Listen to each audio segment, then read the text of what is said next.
Hello and welcome to IGNOU BAPSH। तो आज हम पढ़ेंगे BPSC 112 के यूनिट नंबर 3 का पार्ट 3, जिसमें आज हम जानेंगे कि कॉलोनियल पीरियड में इंडो इस्लामिक पॉलिटिकल थॉट कैसे चलते थे। तो अगर हम कॉलोनियल पीरियड की बात करें ड्यूरिंग द 20th सेंचुरी, हमें यह दिखाई देता है कि जो इंडो इस्लामिक पॉलिटिकल थॉट है उसमें एक नया अवसर जा रहा है। अब इसको आगे पढ़ेंगे, लेकिन उससे पहले हम इस पर्टिकुलर पीरियड के यानी 20th सेंचुरी के इंडो इस्लामिक पॉलिटिकल थॉट के कुछ बेसिक आइडियाज को समझ लेते हैं। अगर हम कॉलोनियल इंडिया की बात करें तो कॉलोनियल इंडिया में जो उस समय की सरकार चला करती थी यानी ब्रिटिशर्स की, उन्होंने क्या करके रखा हुआ था कि मुस्लिम्स और नॉन मुस्लिम्स दोनों कम्युनिटी के लोगों को अनरेस्ट्रिक्टेड और लेजिटिमेट स्पेस देके रखा हुआ था, ताकि ये दोनों पक्ष जो हैं वो अपना रिलीजन, फेथ और कल्चर जो है आराम से प्रैक्टिस कर सके, एक साथ को एग्जिस्ट कर सके हारमोनी के साथ। सेकंड मेन फीचर ये है कि अगर हम स्पेसिफिकली इंडियन मुस्लिम्स की बात करें तो a lot of Indian Muslims अपने आप को 20th सेंचुरी तक भी मानते थे कि ये मुगल के वंशज हैं, मतलब एक सुपीरियर रूलिंग रेस के ये वंशज हैं। आगे अगर हम थोड़ा आगे जाएं टाइम में, तो हमें यह दिखाई देता है कि कॉलोनियल पॉलिसी जो होती है डिवाइड एंड रूल की, अब वो ब्रिटिशर्स धीरे धीरे इंडिया में इम्प्लीमेंट भी करना चालू कर देते हैं, जहाँ पर कम्युनल इलेक्टोरेट और कम्युनल वेटेज की बात यहाँ पर की जाती है for the Indian Muslims. Communal electorate का मतलब ये है कि फॉर एग्जांपल एक मुस्लिम कम्युनिटी है, अगर उसमें किसी को इलेक्ट करना है, इलेक्शन होने हैं, तो एक कैंडिडेट खड़ा होगा। अब वो कैंडिडेट होगा कौन? वो एक मुस्लिम होगा। अब जो वोटर होंगे, इसमें क्या होता था कि वोटर भी सिर्फ मुस्लिम्स ही होंगे, मुस्लिम के अलावा कोई और वोटर नहीं होने का। ऐसी सारी चीज़ों की वजह से होने क्या लगा कि इंडियन मुस्लिम्स जो थे उनमें एक डिस्टिंक्ट आइडेंटिटी बनना चालू हुई कि अगर हमें ये ब्रिटिशर्स जो हैं कम्युनल इलेक्टोरेट दे रहे हैं, तो हमें ये डिमांड करनी चाहिए कि हमें ये अलग देश भी दे दें जिसमें हम यूनाइटेड रहें by common language, culture and all other things.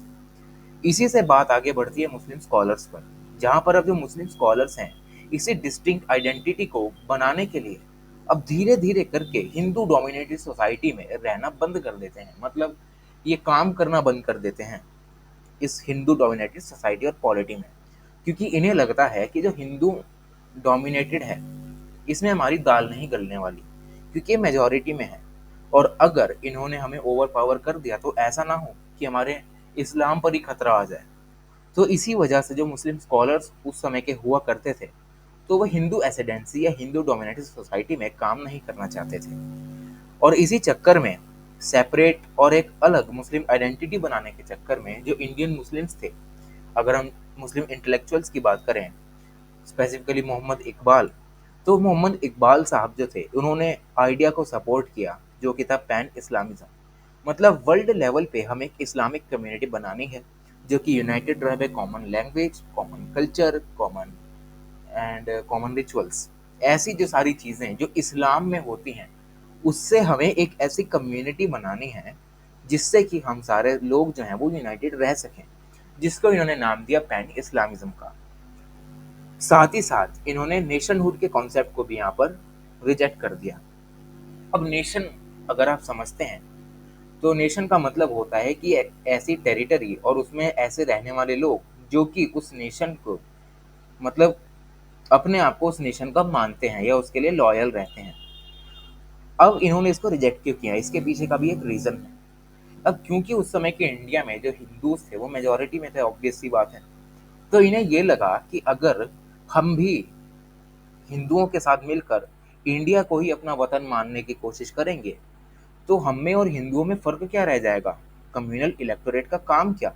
हमारे अलग देश का क्या होगा जो हम बनाना चाह रहे हैं? तो इसी वजह से इन्होंने नेशनहुड के कॉन्सेप्ट को यहाँ पर रिजेक्ट कर दिया, ताकि अपने मुस्लिम वर्ल्ड ऑर्डर को बनाने के लिए यहाँ पर अपनी डिमांड्स को फुलफिल कर सके। अगर हम प्री इंडिपेंडेंट कॉलोनियल पीरियड की बात करें तो एक डिस्टिंक्ट मुस्लिम आइडेंटिटी को बनाने के लिए यहाँ पर टू नेशन थियरी भी लाई गई, जहाँ पर दो देश, मतलब एक देश जो उस समय पर यूनाइटेड इंडिया हुआ करता था, उसका एक हिस्सा बनेगा पाकिस्तान जहाँ पर मुस्लिम डोमिनेट करेंगे, और दूसरा हिस्सा बनेगा यहाँ पर हमारा हिंदुस्तान या इंडिया जहाँ पर हिंदू डोमिनेट करेंगे।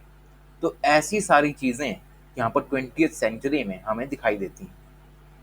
आगे बढ़ें तो हमें ये दिखाई देता है कि अब इस पर्टिकुलर पीरियड में, कॉलोनियल पीरियड में, कुछ अलग तरीके के पॉलिटिकल आइडियाज भी आने लगते हैं, जैसे कि खुदा, इंसान कामिल और खुदी। खुदा की अगर हम बात करें, जैसे कि आप सभी समझते हैं, जो कि एक अल्टीमेट स्पिरिचुअल रियलिटी है, यानी भगवान है। उसे इस्लाम में सुप्रीम ईगो कहा जाता है, जिसके पास इनफाइनाइट स्पिरिट है, जो जिसके पास बहुत ज़्यादा एनर्जी है, जो कि डिनोट करता है ऑर्गेनाइजिंग प्रिंसिपल ऑफ यूनिटी, जिसकी वजह से जो पूरा विश्व है या पूरी दुनिया जो है वो एक साथ यूनाइटेड है। एक सिंथेसिस बनाने की कोशिश की जाती है, जिससे कि सारे लोग एक दूसरे से बिछड़े नहीं और एक साथ रहकर लोगों की भलाई के लिए काम करें। आगे अगर हम इंसान कामिल पे जाएं, तो इंसान कामिल का मतलब होता है सुपरमैन। इस्लाम में इंसान कामिल का दर्जा मोहम्मद साहब को दिया गया है, जिन्हें कहा जाता है नियाबत इलाही। नियाबत इलाही का मतलब ये है कि सीधे सीधे अल्लाह ने मोहम्मद साहब को चुनकर यहाँ पर भेजा है मुस्लिमों की यहाँ पर क्या करने के लिए, उनकी यहाँ पर गाइड करने के लिए। तो जो मोहम्मद साहब हैं, उनको यहाँ पर सोल ऑफ द यूनिवर्स भी कहा जाता है, कि जिन्हें अल्लाह ने बनाकर भेजा है, जो अल्लाह की परछाई है, या ग्रेटेस्ट नेम जो है, वो सबसे ज़्यादा इफेक्टिव इंस्ट्रूमेंट है, जिससे कि जो अल्लाह के वचन हैं जो मोहम्मद साहब के पास हैं, वो उन वचनों को देकर सारी दुनिया के जो भी मुस्लिम्स हैं उनको गाइड कर सकें और शरिया के अकॉर्डिंग उनको गवर्न कर सकें। आगे अगर हम खुदी की बात करें, खुदी का मतलब होता है ह्यूमन ईगो, या अहम, जिसे हम कहते हैं कि मैं ही सही हूँ, जिसे हम मर्द मोमिन या कंप्लीट मैन भी कहते हैं। जहाँ पर ये कहा जाता है कि जो खुदी है, खुदी एक अगर इंसान में है, मतलब अगर एक इंसान खुदी को यहाँ पर इनहेरिट करता है, ईगो है उसके अंदर, तो उसका मतलब ये है कि वो डिवाइन फोर्सेस के सामने भी सरेंडर नहीं करने वाला। अगर डिवाइन फोर्सेस यानी भगवान उसके सामने आकर आ गए, तो वो उन्हें बोल्ड फाइट देगा, उनके सामने सरेंडर नहीं करेगा। ये होता है यहाँ पर खुदी। आगे बात करते हैं ऑब्जेक्टिव ऑफ इस्लाम की। ऑब्जेक्टिव ऑफ इस्लाम में हमें ये दिखाई देता है कि जो इकबाल साहब हैं, इकबाल साहब ये कहते हैं कि हमें स्पिरिचुअल इमेंसिपेशन करना चाहिए इंसानों का। मतलब जो भी बेड़ियाँ हमने यहाँ पर इंसानों में बांध के रखी हुई हैं धर्मों के नाम पे, हमें उनसे उनको छुटकारा देना चाहिए। हमें इंसान का सोशल इवोल्यूशन करना चाहिए, इंसानियत को आगे बढ़ाना चाहिए ऑन स्पिरिचुअल लाइंस। इन्होंने ये कहा कि जो इस्लाम है उसका मेन ऑब्जेक्टिव ही यही है कि जो आर्टिफिशियल तरीके के डिस्टिंक्शंस पहले वाले धर्मों ने बना के रखे हैं, जैसे कि कास्ट है, क्रीड है, कलर है, इकोनॉमिक स्टेटस है, जिससे कि समाज में इनइक्वालिटी फैलती है, हमें इसको डिमोलिश करना चाहिए और हमें इक्वालिटी, फ्रीडम और फ्रेटर्निटी को यहाँ पर इनहेरिट करना चाहिए, जिससे कि जो मुसलमान हैं वो आगे जा सकें साथ में लेकर।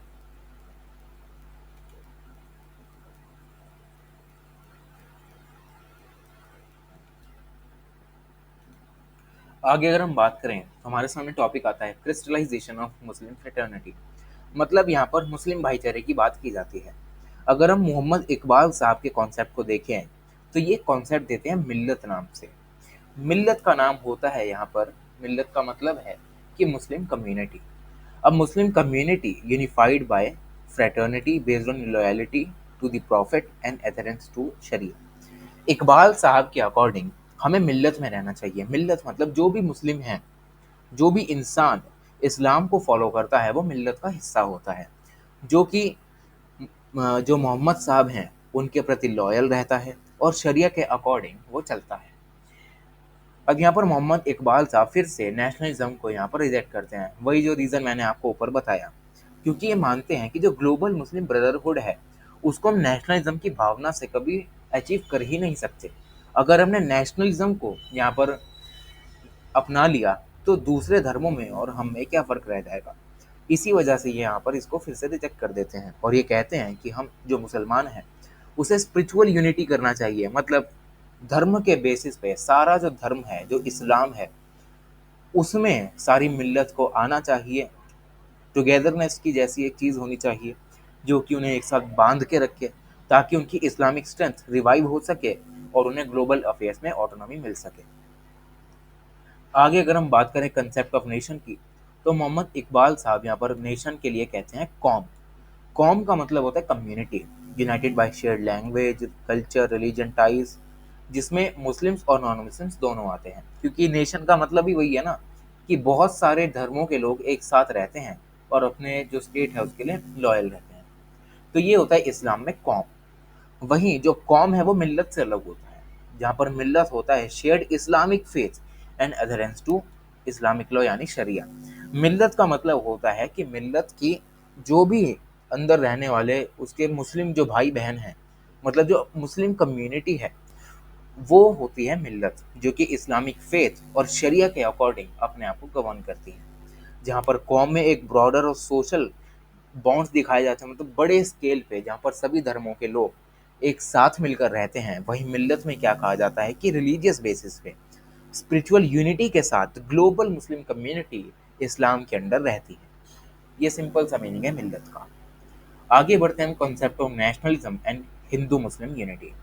तो 1904 आते आते हैं जो इकबाल साहब होते हैं वो हिंदू मुस्लिम यूनिटी की बात करते हैं, और इसी के प्रेज में ये लिखते हैं तरानाए हिंद, जहाँ पर ये यूनिटी की बात करते हैं। जब में ये गाना लिखते हैं जो कि हमने सुना ही होगा कि सारे जहाँ से अच्छा हिंदुस्तान हमारा, मदद नहीं सिखाता आपस में बैर रखना, हिंदी है हम वतन है हिंदुस्तान हमारा।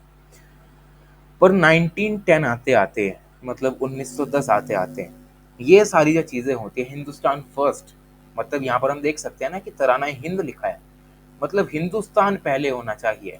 वहीं 1910 आते आते ये रिलीजन फर्स्ट फिलॉसफी बन जाती है, जो कि होती है पैन इस्लामिज्म और इस्लामिक यूनिवर्सलिज्म की थियरी।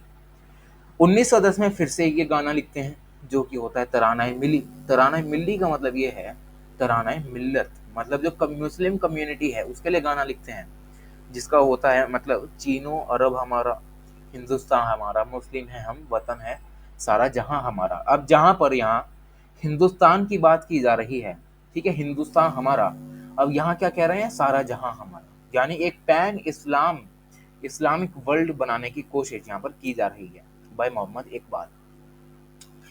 अब जहाँ पर पहले तौहीद से चलते थे, मतलब भगवान को सबसे ऊपर रखते थे, भाईचारे की बातें करते थे, अब यहाँ ये क्या करते हैं, यहाँ पर एक मुस्लिम जो मिल्लत है उसकी वर्ल्ड यूनिटी की बात करते हैं, मतलब जो भी मुस्लिम कम्युनिटी के लोग दुनिया में रह रहे हैं उनको एक साथ आना चाहिए। क्योंकि अगर हम यहाँ पर नेशनलिज्म से चलेंगे अकॉर्डिंग टू मोहम्मद इकबाल, तो हम ये सब कभी भी अचीव नहीं कर सकते। ठीक है, आगे अगर हम बढ़ें, हमारे सामने टॉपिक आता है opposition to political ascendancy of Hindus. तो जो मोहम्मद इकबाल साहब होते हैं वो यहाँ पर हिंदूज को अपोज भी करते हैं। जैसे कि अगर इस टॉपिक को हम यहाँ से पढ़ेंगे तो ज़्यादा इलेबोरेटली नहीं है, तो इसी को मैंने यहाँ पर 3 पैराग्राफ्स में इलेबोरेट करके रखा है। तो जो इकबाल साहब होते हैं वो एक यूनाइटेड इंडियन नेशनलिज्म को रिजेक्ट करते हैं, और वही जो सेम रीज़न है मैंने दिया है, क्योंकि इन्हें ऐसा लगता है कि जो हिंदू मेजॉरिटी है, ये तो यही माना जाएगा कि हिंदू मेजॉरिटी में जो इस्लामिक लोग हैं वो रह रहे हैं, तो इस्लामिक लोगों में और हिंदुओं में क्या फ़र्क रह गया। इसी वजह से ये यहाँ पर कंसेप्ट लाते हैं, यहाँ पर मुस्लिम्स को यूनाइट करने का, मतलब एक ऐसा देश जहाँ पर जो डोमिनेशन है वो मुस्लिम्स का रहे। ठीक है, क्योंकि इकबाल साहब एक स्ट्रॉन्ग सपोर्टर होते हैं यहाँ पर इस्लाम के, वो इन सभी चीज़ों को एक्सेप्ट नहीं करते नेशनलिज्म जैसी चीज़ों को, क्योंकि उन्हें लगता है कि अगर हिंदू डोमिनेटिंग रहेंगे तो ऐसा ना हो कि हमारे मुसलमान भाई जो हैं वो यहाँ पर खतरे में आ जाएं। फर्दर मोर अगर हम आगे जाएं तो ये भी इकबाल साहब ये कहते हैं कि अगर हमने इस्लाम वो नेशनलिज्म को अपना भी लिया तो इससे होगा क्या कि जो हमारा इस्लामिक भाईचारा है उसके जो बंधन है वो यहाँ पर वीक हो जाएंगे, वहाँ पर कमज़ोर हो जाएंगे। अगर हम इन कमज़ोर बंधनों के साथ आगे बढ़ेंगे तो हमारी अलग नेशनलिस्टिक और पैट्रियोटिक सेंटिमेंट्स भी यहाँ पर ख़त्म होते जाएंगे। इसीलिए यहाँ पर नेशनलिज्म को हर लेवल पे ये सब रिजेक्ट करते हैं, ताकि अपना सेपरेट नेशनलिस्टिक और पैट्रियोटिक सेंटिमेंट जो लेकर चल रहे हैं मुस्लिम कम्युनिटी के लिए वो यहाँ पर ये फुलफिल कर सकें, जो कि होती है मिल्लत यानी इस्लामिक कम्युनिटी। और हम आगे जाएं तो इनके पर्सपेक्टिव में हमें ये भी दिखाई देता है कि यहाँ पर जो आइडियोलॉजिकल फाउंडेशन है पाकिस्तान की, क्योंकि हमने ऊपर देखा ना कि ये एक मुस्लिमों के लिए अलग ही देश बनाने की कोशिश कर रहे हैं जहाँ पर मुस्लिम्स ही रूल करें, मुस्लिम्स के पास ही सारा एडमिनिस्ट्रेशन हो। तो इसी से हमारी जो नींव डलती है पाकिस्तान की वो शुरू हो जाती है, जहाँ पर वो ये कहते हैं कि हमें मुसलमानों के लिए एक सेपरेट स्टेट बनाना चाहिए जहाँ पर जो हिंदू हैं वो ना हो ज़्यादा। क्योंकि अगर हम इंडिया का एग्जाम्पल लें तो वहाँ पर जो मुसलमान हैं वो अगर हम इकबाल साहब के नज़रिए से देखें तो उनका मानना रहता है कि जो मुसलमान हैं भाई वो खतरे में हैं, क्योंकि जो मुसलमान हैं, हिंदू मेजॉरिटी इंडिया में वो मार्जिनलाइज्ड हैं पॉलिटिकली अगर हम देखें। तो इसी को सपोर्ट करते हुए ये कहते हैं कि हमें पाकिस्तान नाम का स्टेट बनाना चाहिए। तो ये होता है यहाँ पर ओपोजिशन टू हिंदूज। आगे अगर हम बढ़े ideological support to the idea of Pakistan, तो वीपी वर्मा नाम के एक स्कॉलर हैं, वो ये कहते हैं कि जो इकबाल साहब हैं वो ये कहते हैं कि हमें जो मुस्लिम्स हैं, ठीक है, उनके लिए हमें एक सेपरेट नेशन बनाना चाहिए। ठीक है, हमें एक यूनिटरी इंडियन नेशन में नहीं जाना जहाँ पर हिंदू मेजॉरिटी में हो और यहाँ पर जो मुसलमान है वो माइनॉरिटी में हो, क्योंकि उन्हें हमेशा डर सताता था कि अगर हिंदुओं ने मुसलमानों को ओवर पावर करने की कोशिश की तो ऐसा ना हो कि इस्लाम ही हिंदुस्तान से मिट जाए। इसी को यहाँ पर फुलफिल करने के लिए ये एडवोकेसी करते हैं north West Indian Muslim state की। वही जो हमारा कश्मीर और गिलगित बल्तिस्तान वाला एरिया है वहाँ पर ये स्टेट बनाने की कोशिश करते हैं। ये जो पूरा प्रपोजल होता है ये नेहरू कमेटी 1928 में उसके सामने रखते हैं, और जो नेहरू कमेटी होती है इसको सिरे से खारिज कर देती है, नई स्टेट नहीं बनने देंगे। उसके बाद इकबाल साहब को ये लगता है कि जो यूनाइटेड इंडिया है उसमें मुसलमानों के लिए कोई फ्यूचर नहीं होने वाला, क्योंकि यहाँ पर मुसलमान जो है वो हमेशा माइनॉरिटी में ही रह जाएंगे और उनका ट्रीटमेंट भी वैसा ही होगा। तो इसीलिए वो ये कहते हैं कि हमें क्या करना चाहिए, हमें एक अलग सिविलाइजेशन बनानी चाहिए नॉर्थ वेस्ट इंडिया में, एक स्पेसिफाइड टेरिटरी में, जो कि होगा पाकिस्तान। आगे बढ़ते हैं इसके कुछ लिमिटेशंस पे। तो अगर हम दिल्ली सल्तनत के कुछ लिमिटेशंस की बात करें तो सबसे पहले हमें यहाँ पर बरानी साहब का दिखाई देता है। बरानी साहब ये कहते हैं कि अगर मुसलमानों को राज करना है तो सारे नोबल बर्थ वाले जो मुसलमान हैं, जो या जो गवर्निंग क्लास थियोरी इन्होंने दे के रखी इनके अकॉर्डिंग चलें, तभी यहाँ पर मुसलमान जो है आसानी से रूल कर सकते हैं। मतलब क्या हुआ कि जो मुस्लिम हैं, जो सारे मुस्लिम हैं नोबल बर्थ वाले, मतलब जो उच्च कोटि के मुस्लिम्स हैं, उन्हें ही सबसे ज़्यादा गवर्नेंस का काम करना चाहिए। अब इससे होने क्या लगा कि जैसे हिंदू कास्ट सिस्टम में वर्णाश्रम होता था कि ब्राह्मण सारे रिलीजियस काम करेंगे, क्षत्रिय जो हैं वो लड़ाई झगड़ा करेंगे, जो वैश्य हैं वो किसान होंगे, आर्टिसंस होंगे, ट्रेडर्स होंगे, वहीं जो शूद्र हैं वो इन सभी ऊपर के वर्णों को अपनी सेवाएं देंगे। ऐसा सारा डिवाइड हम यहाँ पर मुसलमानों में भी दिखाई देने लग गया। जैसे ही बरानी साहब ने कहा कि जो उच्च कोटि के मतलब उच्च कुल में जन्म लेने वाले जो मुस्लिम्स हैं उन्हें ही सारी गवर्न करनी चाहिए, तो इससे होने क्या लगा, मुस्लिमों में भी अब डिवाइड आने लग गया। आगे अगर हम चलें तो बरानी जी ने ये कहा कि जो सल्तनत है,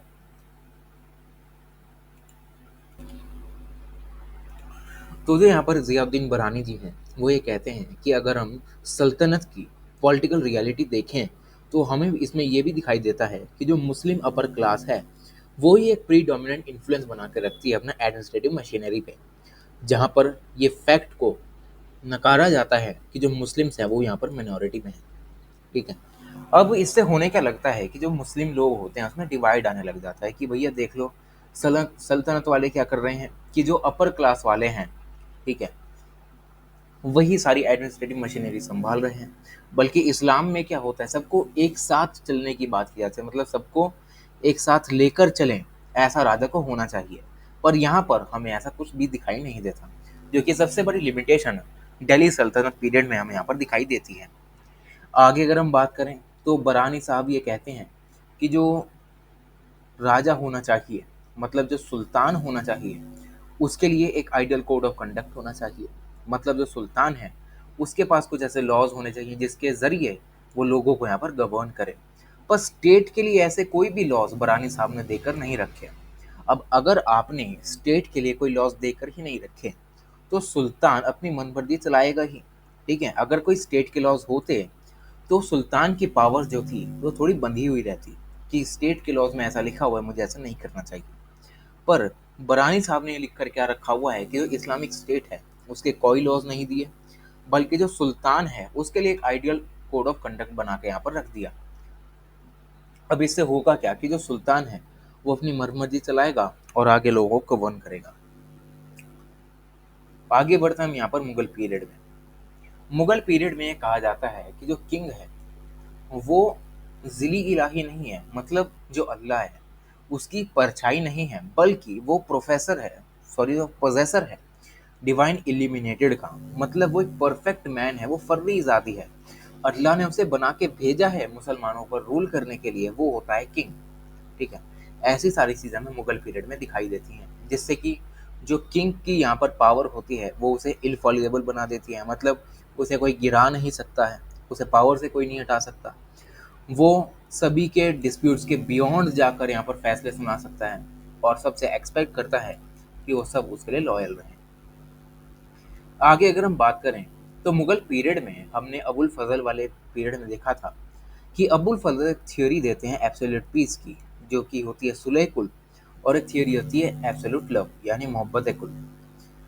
तो ये जो सारी थियोरीज अबुल फजल यहाँ हमें दे के रखते हैं, उसमें हमें ये तो दिखाई देता है कि हिंदू मुसलमान भाई भाई जैसी चीज़ें यहाँ पर होती होंगी, पर अगर हम ग्राउंड लेवल पर जाके देखें तो इस्लामिक जो किंग होते थे उनका मेन मकसद ही एक ही रहता था कि इस्लाम में लोगों को ज़्यादा से ज़्यादा लाना है, मतलब कन्वर्ट करना है या सपोर्ट करना है।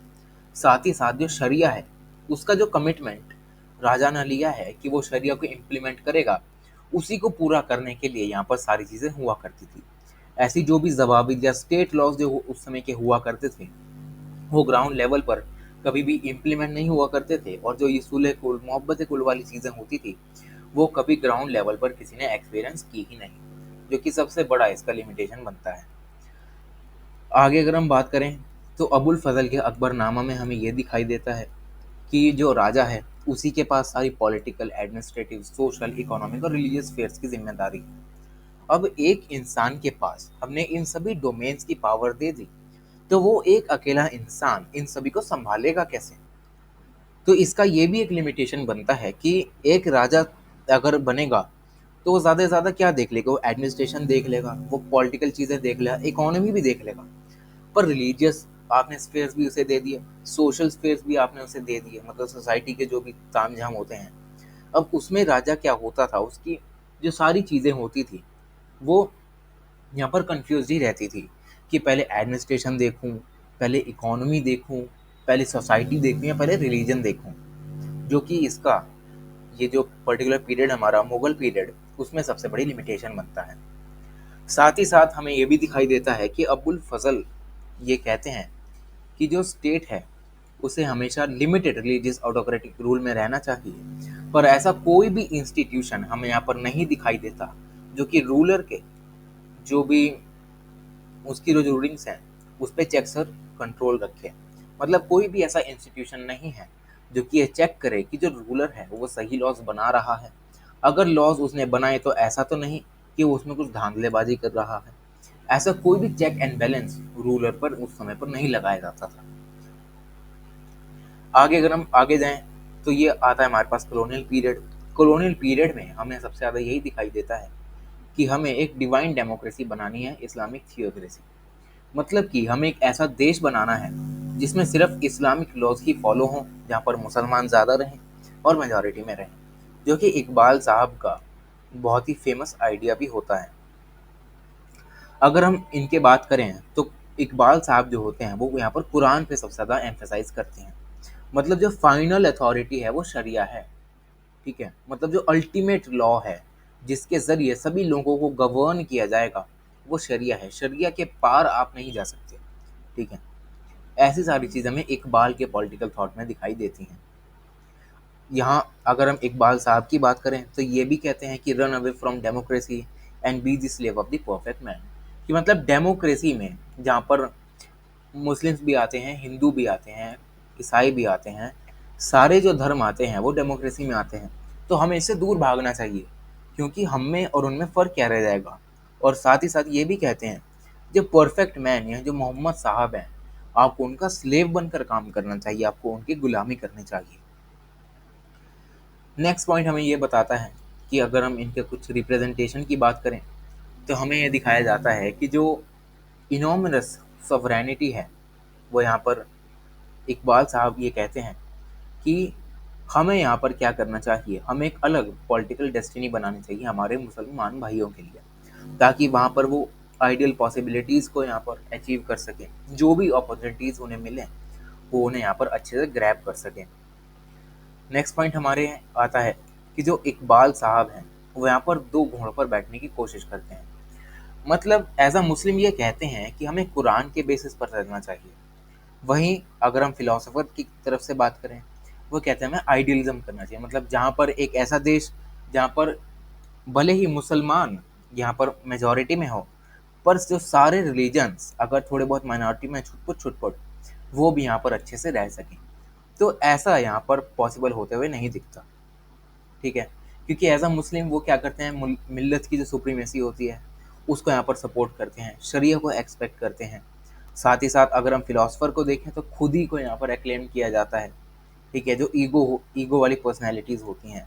तो इससे कोई भी क्लियर ऑन्टोलॉजिकल स्टेटस हमें यहाँ पर नहीं दिखाई देता कि ये कहना क्या चाह रहे हैं, जिसकी वजह से इन्हें बहुत ही ज़्यादा कंफ्यूज्ड पॉलिटिकल फिलोसफर भी कहा जाता है।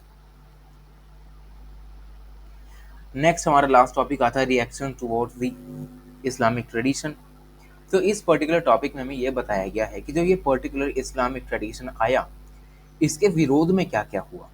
तो इसके रिएक्शंस अगर हम देखें तो कबीर, तुकाराम, नरसिंह मेहता, शंकर देव, लाल धेड़, ऐसे बहुत सारे अलग अलग ट्रेडिशन से, जैसे कुछ हिंदू ट्रेडिशन से आ गए, कुछ किसी छोटे ट्रेडिशन से आ गए।